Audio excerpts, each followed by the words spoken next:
Welcome to the Innovation Race podcast, where we meet fascinating inventors, innovators, politicians, and leaders who share the view that what's best for our country is to protect patents and keep innovation in America.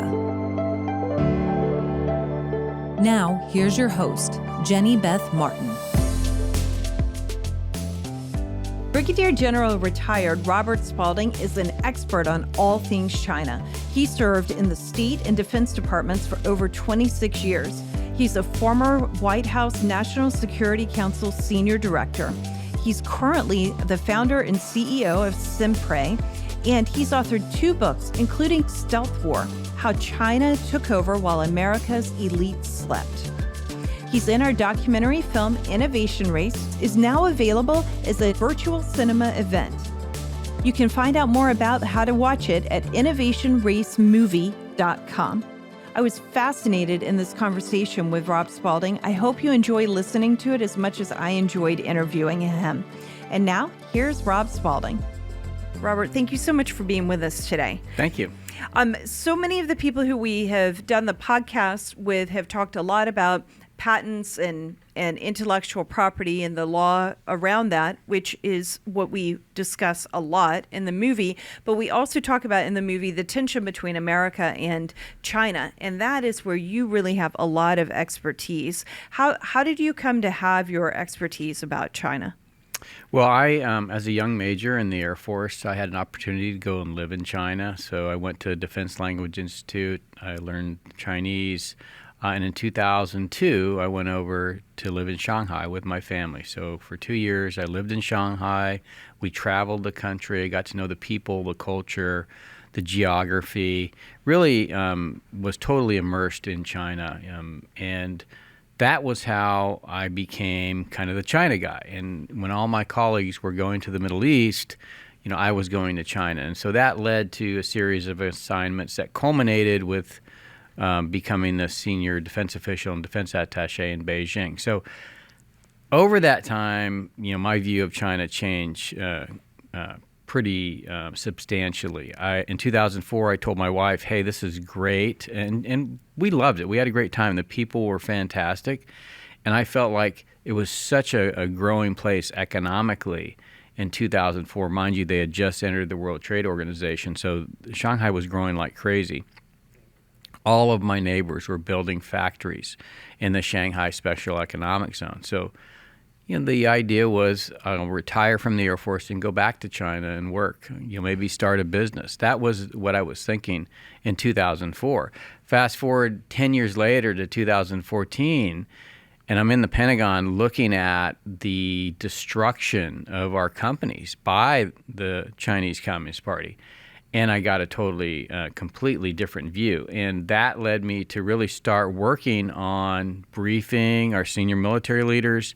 Of course, they don't know anything about business. They don't know anything about innovation. And so they're like, this is not something that this is not our fight. Our fight is military. This is something else. And so I had a team of all China experts that worked at the Pentagon, and we went and started talking to the State Department, the Department of Commerce, Treasury, Justice, FBI. Who's doing anything about this? The U.S. Trade Representative. How do we stop this slow erosion of our industrial base, our manufacturing? And the answer was China's not a problem. And this was, of course, 2014, the Obama administration. We had many administrations that were basically allowing this to go on because nobody could see that it was slowly eroding the competitiveness of the United States. And so, after that, I had one of the leaders at the Pentagon said, hey, I want you to do something about this. And so we started to research. We built up a pretty substantial office in the Air Force Secretariat called the Office of Commercial and Economic Analysis. We had PhD economists start to study the impacts of our relationship on China or with China on the industrial base. What are the things that we really can't lose, things like jet engines or computer chips, and how do we protect that intellectual property and technology from getting stolen? That's where it started. And then, it slowly grew over the time from, say, 2014 to the time I left the White House in 2018 to be pretty comprehensive in terms of how we were going after, this challenge from China. So it was an evolution. I really thought that China was going to be great for America, just like everybody else, and slowly began to realize that, kind of like, the America Invents Act, there may have been noble designs, or, there was certainly, in the case of China, there was good intentions, but ultimately the price that America's paid for that relationship has been devastating to particularly the working class, but I think also the middle class. Now, on the other side of the ocean, the average Chinese person is doing quite well, and that's because we've given them our technology, our talent, our capital for something a little bit over 3 decades that's led to their success, and consequently to our slow erosion of competitiveness, and it's really been tragic to watch, to see me being somebody that's devoted to protecting the Constitution, protecting our country, spending my life serving, to see that a lot of it was spent, really looking at the world in the wrong way. In a lot of ways, I was part of the problem. What do you think the biggest problem is right now, the largest threat that we face from China? Well, it's just our corporations and our financial institutions' willingness to continue to pressure the White House, to pressure the Congress, to continue to allow them to have this connection to the Chinese Communist Party, to continue to allow them to send, it's unfortunate, but it is the working class. It's their retirements that are being sent to China, and, to a place that has a non-convertible currency, so they're never going to see their money again. But the ones that make the fees on those investments are the ones pressuring the Congress and the Treasury to continue to have that. And then our corporations, who continue to lose technology to China, but still see, their stock prices as tightly tied to the Chinese economy. So I think that's the biggest threat we have. I talk to corporations, or did when I was in the government, all the time, that trying to, convince me that it's a good idea for them to continue to be in bed with the Chinese Communist Party. I'm like, no, it's not, and here's many reasons why. I think a lot of reasons you talk about in the movie, and there's still even more reasons that I've found that, it's bad, not just for the company, it's bad for the people that work at the company, it's bad for the citizens of the United States. So it's just altogether, it has been, this relationship, this economic and financial relationship with the Chinese Communist Party, really encourages people to do things that are against their interests in the most frustrating ways, because it's very closely tied to the statement, and you'll get this when I say it, this idea that the capitalists will sell us the rope that we'll use to hang them with. In many cases, it is this unmitigated rush for wealth and greed that blinds us to some of the challenges that come from it. I think that oftentimes when I'm thinking about these corporations, these large companies in America who are doing so much business with China, I just think they're being a little bit short-sighted, and I understand they have to pay attention to profit in their job. They do have to return a profit. In China, they feel like there's a lot of opportunity to get a profit from China, but if they sell out America, then what do they have left for it? I think that there has to be a balance, and not necessarily there must be a mandated balance, but businesses need to be thinking about, we have to look out for the interests of America as we're looking out for everything else, because we're able to to start our company here and grow our company here and compete here. And if we don't have an America that is a world power, then we may not be able to start companies or compete or grow. And China certainly has no problem taking property from people, no matter what kind of property it is, whether it's physical property or intellectual property.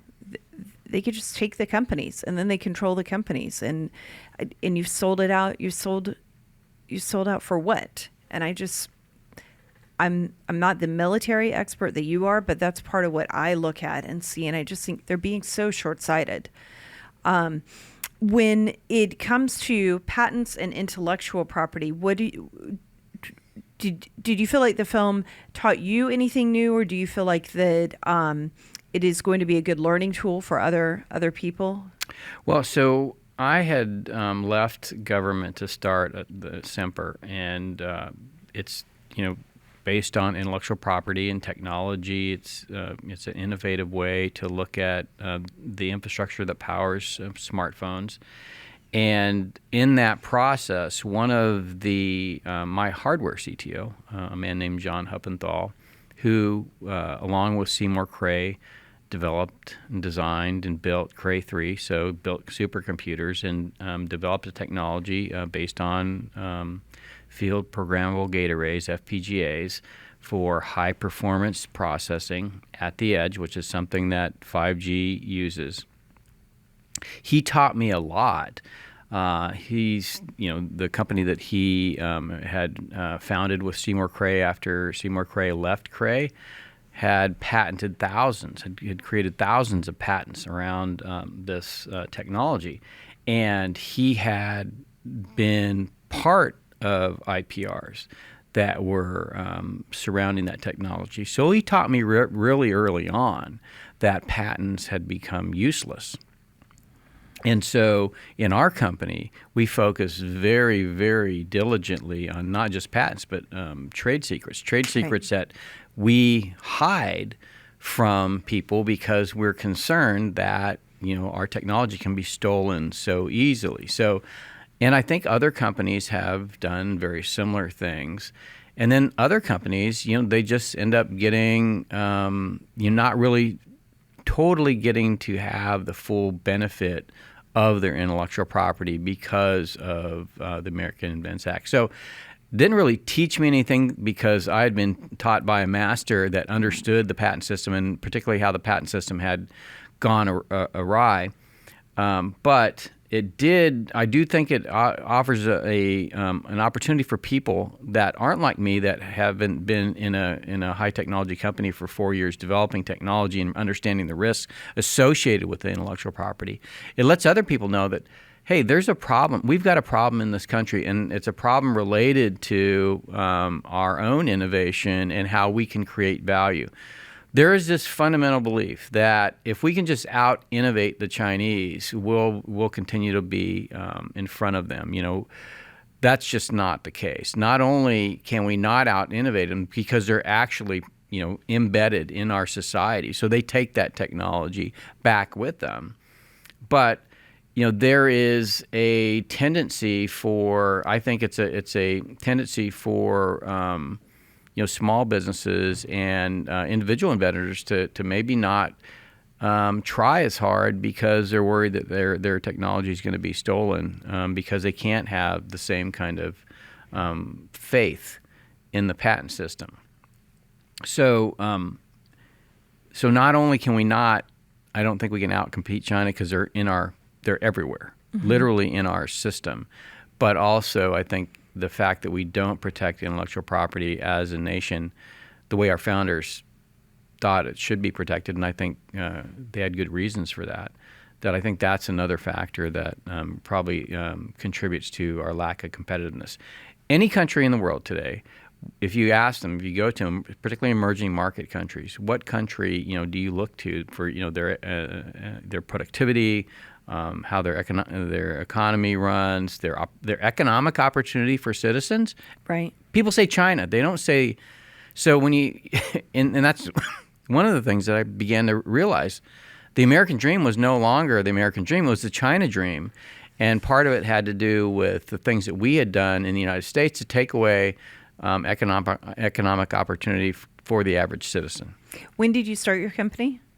It was we started right after I retired. We started working on the technology. It was officially started in 2019. 2019. So you definitely were well into the American Invents Act and the problems that were created in the patent system at that point had really begun to take hold. And my hardware CTO had been through many patent reviews and saw how large corporations were using the system to basically get around that patent system. And when you do something with trade secrets, when you use trade secrets as opposed to patents, then you're keeping your technology completely private, which does protect it. So I'm not saying that this is a bad thing to do. The challenge becomes the innovation can only happen within the company for the people who know how that trade, what is going on inside of your trade secret. Whereas when you're patenting it, you put it out there for the whole world to see, and then other inventors can look at it and build on top of the patents and maybe patent other ideas. And that's part of how we really have amazing leaps in innovation. But if you can't trust that when you put it out and open yourself up to that kind of vulnerability by putting your secret out there for the world to see, or your invention for the world to see, you have no other choice but to look out for the best interests of your company. Your fiduciary duty is to protect the company, which means you wind up having to do the trade secrets instead of patents. Right. There's a whole area of economics that just look at innovation. Clarence Ayers was an American economist that really looked at the impact of innovation on the growth of the economy. And one of the things he noted is that innovation is really the combination of tools. So the prior innovation leads to future innovation. And so this combination of things, kind of the things that you're talking about, is what creates value in the economy. In many ways, it's also increases the value of your own innovation, because things are, people take things that you have designed and developed and then add them in to create something new. So that's still creating value for you. In a way, you've destroyed that value creating mechanism by making your own patents not valuable, and therefore you can't share that. And if you can't share that, then somebody else can't see that and build on top of it. So yeah, you are creating, you're damaging the innovation ecosystem when you do that. Based on what you've seen as a business owner and your military experience and your expertise in China, what are the kind of things that you think should happen with our patent system to improve from where we are right now? Well, yeah. Eliminate the American Invents Act. We had a fine patent system in the Constitution. Right. It's a pocket constitution. It's meant to be read and understood. And one of the things the founders thought was important was patents. So just go back to where we were. That's number one. Number two, get the Chinese Communist Party out of the country. It's pretty simple, I think. We had a system that was working for people, which is why over the course of our 240 plus years of existence, people have continuously wanted to come to America to partake in the American dream. If people now are saying, hey, the Chinese have the China dream and America's on the decline, well, what are the things that we've done that recently that have contributed to that? Well, we've brought in the Chinese Communist Party to be part of our banking system, our corporations, our university system, our political system, and then we've basically gutted our patent system. So, just reverse those things and things should be okay. It's pretty simple when you put it that way. A lot of work to convince people in Congress to do those items. When it comes to China, I mean, you just said getting China out of all of this in America. Can you elaborate just a little bit on how much they actually are in America? For maybe some people just don't realize just the extent of it, especially when you're talking about universities and They are in every major corporation. They're in every major financial institution. They're in every major university in a big way. They're in our labs. They're throughout our government labs.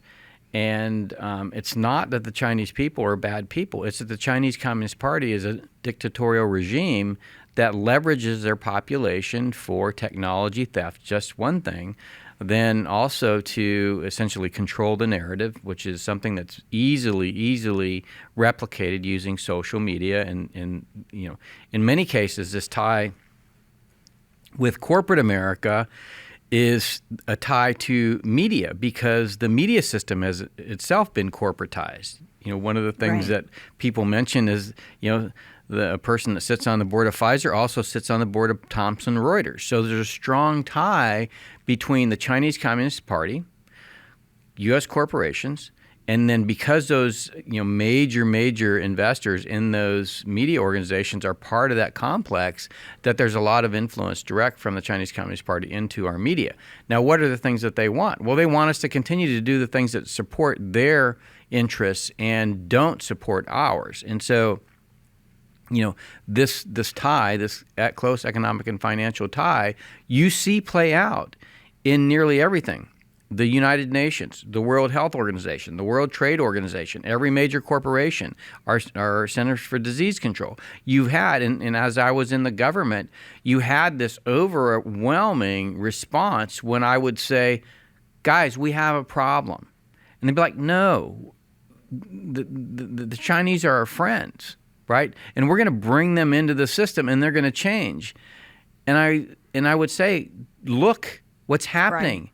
They're not changing. We are. Right. And I think there's no more, there has not been any more clear representation of how much we've changed as a nation, other than the policies, some of the policies that happen around the coronavirus, which are tightly tied to the Chinese Communist Party. So it's just, it's getting an opportunity to take a step back, recognize that these relationships are corrupting, and we need to break them with all of our institutions, domestically and internationally, or otherwise we slowly become more and more like them. That's their goal, is basically to turn our institutions against the principles and values that our nation was founded upon and that the international system was founded upon, not to destroy it. They don't want to destroy it. They want to keep the facade in place of a functioning liberal democratic order based on free trade. They want you to believe that that exists. But when you look at the actual policy outcomes, and are you sensing that you're more free, that you have more economic opportunity, that your nation is wealthier? The answer is to all of those questions, if you're a democracy in this system, is absolutely not, which again gets back to the point, why are people looking to China and saying that's a great place to be? Well, it's because they've begun to corrupt the system so that we say nice words, but the outcomes that happen are not the outcomes that we've come to expect. It's very alarming, but I hope that the film helps raise the awareness of the issues. And it makes people realize we have to take action to correct the problems with the patents and also to disentangle from the Chinese Communist Party so much. When you watched the film, were there any areas in the film that you wish we'd elaborated more on? Anything that you want to elaborate more on right now? Well, the things I found interesting in the film were just having the interviews, and one of the things that really stuck in my mind was the automated chicken, support system that Congressman Massey. Right, yeah. So looking at those things and the inventors, I mean, to me that was super interesting. I think talking to inventors, seeing how passionate they are about their products, like I'm passionate about ours, I think is important and really lends a lot of interest for me to the film. That's very good. That's very good. Well, I really appreciate you being with us today and taking the time to be in the film, to do media around it, and then to do this podcast and this interview with us. You have a book that is out. What is the name of your book, and where can people find that? So the book's called War Without Rules. And War Without Rules is an alternative translation for the book that my book is based on. And that book is called Unrestricted Warfare. Unrestricted Warfare was written by two People's Liberation Army, so Chinese military, not Chinese military, but the armed component of the Chinese Communist Party, a document that they wrote back in 1999. And that document, I think, is so transformational in explaining the use of globalization and the internet to destroy democracy that I felt people needed to be able to read it. So it's a pretty complicated read, and so what I tried to do is break it down, simplify it, and make it accessible to people so they could pick it up and really understand really how the Chinese Communist Party go about business, because it's completely different than I was taught. I flew B-2s and dropped 2,000-pound bombs. That is not what they're saying. They're saying, get involved with these corporations, get involved with these universities, get involved with these financial institutions, and begin to turn them against their own nation. And that is very dangerous. And it is a way that we haven't thought of doing. That's not the way that the American military works. So it's completely outside the paradigm that you were taught and that we grew up thinking of when we think of the military. So it's called War Without Rules, and people can get it at any bookstore, Amazon, Barnes & Noble. Absolutely. Okay, well, thank you. We're going to have to make sure that you get the book. We'll include a link in the description so that you can click through to get War Without Rules. And thank you very much, Robert, for being with us today. Our film, Innovation Race, is now available as a virtual cinema event. For more information about the documentary, go to innovationracemovie.com. The Innovation Race podcast is hosted by Jenny Beth Martin and produced by Kevin Mooneyhan, Lori Heiselman, and Andy Peterson. Luke Livingston directs the video podcast. Innovation Race podcast is a production of Tea Party Patriots Action. For more information, visit teapartypatriots.org. That's teapartypatriots.org.